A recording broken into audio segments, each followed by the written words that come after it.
No personagem, Vince McMahon uma vez disse que para ter sucesso no mundo da luta livre, você precisa ser um verdadeiro filho da mãe. E é claro, ele não usou exatamente essas palavras, e essa visão foi ecoada por vários lutadores ao longo dos anos, incluindo Chris Jericho, que já afirmou que para se dar bem nesse negócio, você precisa ser confiante nas suas habilidades, um pouco arrogante e jamais aceitar um não como resposta.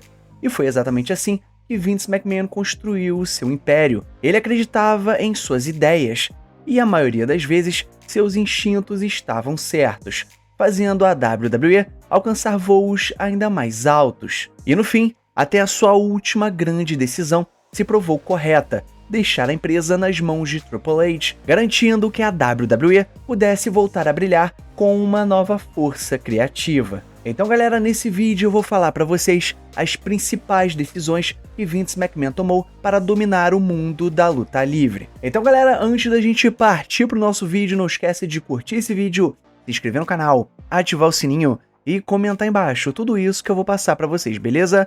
Então sem mais delongas e sem mais papo furado, partiu pro vídeo!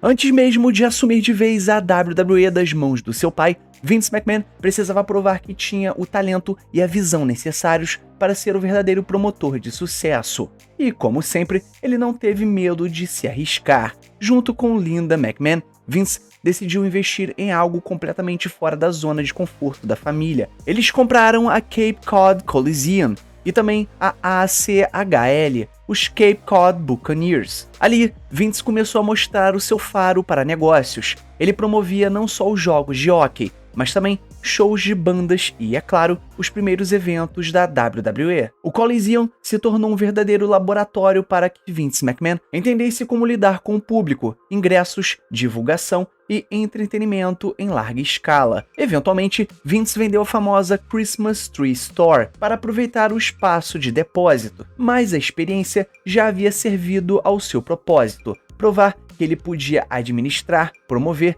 e lucrar, habilidades que mais tarde mudariam não apenas a sua carreira, mas todo o mundo da luta livre profissional.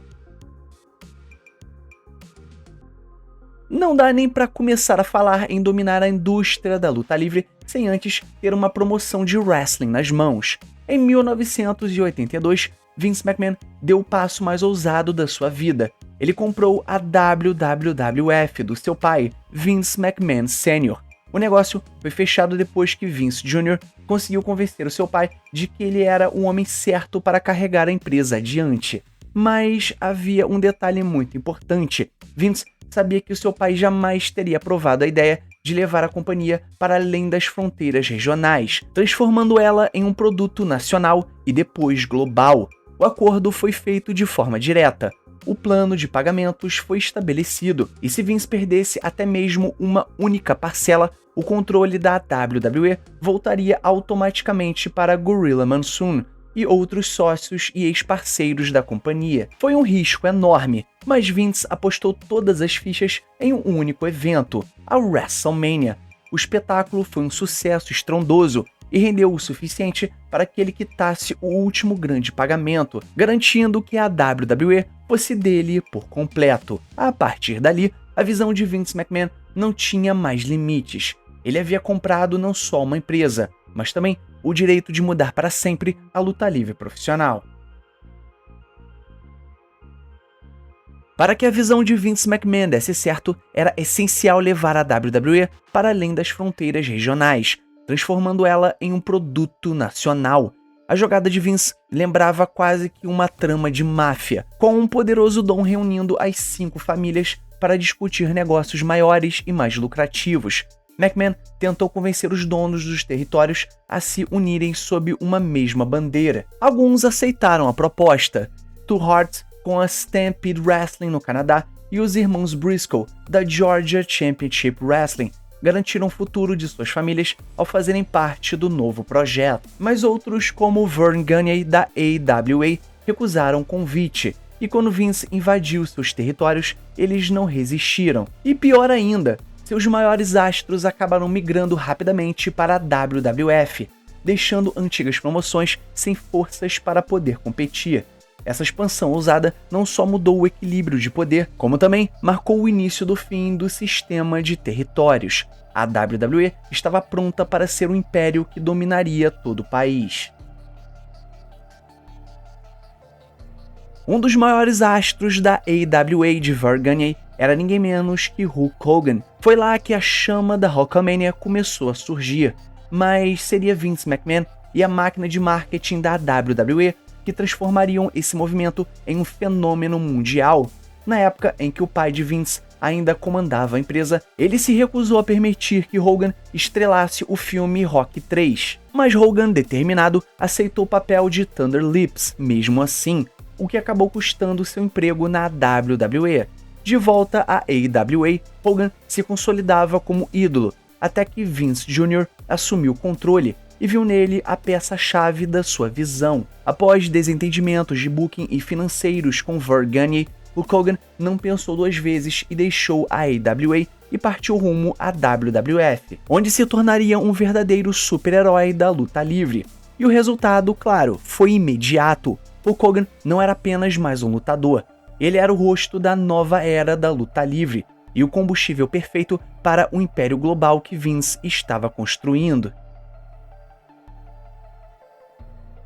A expansão da WWE de costa a costa seguiu 4 passos essenciais: comprar a empresa, torná-la nacional, assinar com Hulk Hogan e, por último, talvez o mais importante de todos, transformar a luta livre em um espetáculo para toda a família. E para isso, Vince McMahon precisava mudar o cenário. Saíam os pequenos ginásios de escola e salões comunitários e entravam as grandes arenas espalhadas pelos Estados Unidos. O objetivo era claro: tornar o produto mais grandioso, mais profissional e acessível para o grande público. E com esse movimento, a luta livre deixou de ser vista apenas como um show regional e passou a ser tratada como um verdadeiro evento de entretenimento em massa. E essa transição não apenas elevou o status da WWE, como também ajudou a solidificar sua imagem como a maior empresa de wrestling do planeta.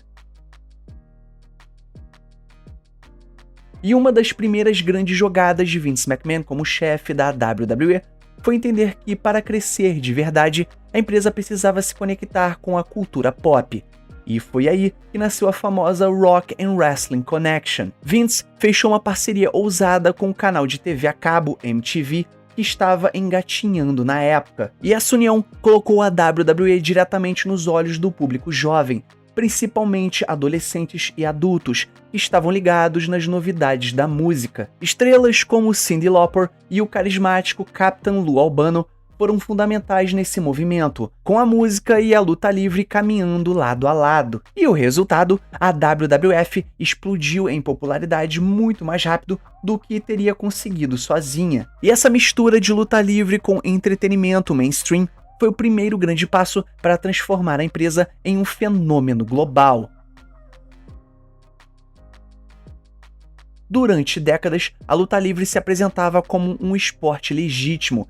Isso significava que as promoções eram obrigadas a pagar taxas às comissões atléticas estaduais para poder realizar os seus eventos. Claro, a maioria desses órgãos sabia muito bem que tudo era encenado, mas ainda assim não perdiam a chance de botar a mão no dinheiro das empresas.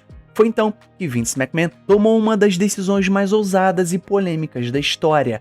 Ele admitiu publicamente que a luta livre não era um esporte competitivo, mas sim entretenimento esportivo. Essa simples mudança de narrativa livrou a WWE da obrigação de pagar taxas altíssimas às comissões, economizando milhões de dólares e abrindo caminho para que a empresa tivesse muito mais liberdade criativa e, é claro, financeira. No fim das contas, esse gesto que poderia ter destruído a credibilidade da indústria acabou sendo um dos passos mais inteligentes para transformar a WWE no gigante do entretenimento global que conhecemos hoje.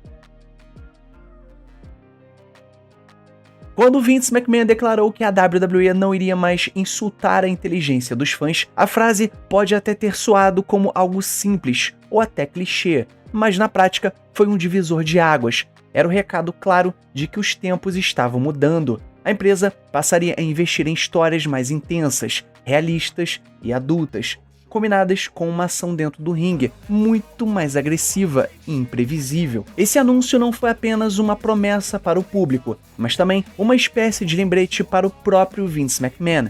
A fórmula precisava evoluir, e com a competição acirrada com a WCW, nasceu a Attitude Era, a fase mais ousada e controversa da história da WWE. Uma era que não só mudou o rumo da empresa, mas também redefiniu para sempre a forma de se contar histórias dentro da luta livre profissional. Todo o sucesso que Vince McMahon construiu desde que comprou a WWE culminou em um momento histórico. A empresa abriu seu capital. No dia 19 de outubro de 1999, fãs e investidores finalmente puderam comprar ações e ter um pedaço da WWE. Não era só sobre entretenimento, era uma oportunidade de investir no crescimento de uma das maiores empresas do mundo do esporte e do entretenimento. Graças à visão de Vince McMahon, a WWE já havia saído daqueles ginásios pequenos, se tornado mais um produto familiar e se consolidando como um negócio lucrativo. E agora, qualquer pessoa que acreditasse na WWE poderia lucrar junto com a empresa. Uma prova de que a aposta de Vince McMahon havia dado certo e transformado a luta livre em um império global. Quando a televisão a cabo se popularizou nos Estados Unidos, parecia que sempre havia dois gigantes da luta livre se enfrentando, mas isso mudou no dia 26 de março de 2001. Naquele dia, a rivalidade cara a cara acabou. A WWE finalmente comprou a WCW. Para muitos, a ideia era inimaginável, mas no mesmo tempo parecia inevitável. Ainda assim, foi um momento surreal ver Vince McMahon e depois Shane McMahon aparecendo no Nitro, palco histórico do seu rival, deixando os fãs completamente chocados. Pela primeira vez na história da luta livre, havia apenas uma grande promoção, e ninguém sabia o que viria pela frente. E a compra da WCW não foi apenas uma aquisição de empresa, foi a consolidação do império da WWE e da transformação definitiva do cenário da luta livre mundial. Então galera, chegamos no final do nosso vídeo. Então não esquece de curtir esse vídeo, se inscrever no canal, ativar o sininho e comentar embaixo tudo isso que eu passei pra vocês, beleza? E o mais importante, é claro, somos Pro Wrestling. Valeu e fui!